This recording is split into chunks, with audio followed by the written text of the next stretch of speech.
ఒక వ్యక్తి తన జీవితంలో సక్సెస్ఫుల్ అవ్వాలంటే ఆ వ్యక్తికి కావలసింది స్థిరత్వము, కన్సిస్టెన్సీ.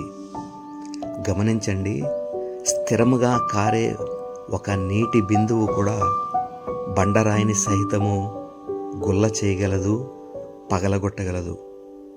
అది ఫోర్స్తో పడినందువలన ఆ బండరాయిని పగలగొట్టదు, కానీ నిరంతరము పడడం వలన, పెర్సిస్టెన్స్ వలన ఆ నీటి బిందువు బండరాయిని సైతము పగలగొట్టగలదు.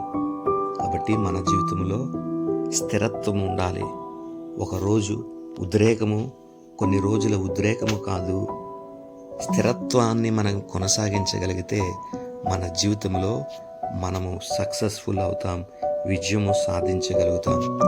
Consistency is better than intensity.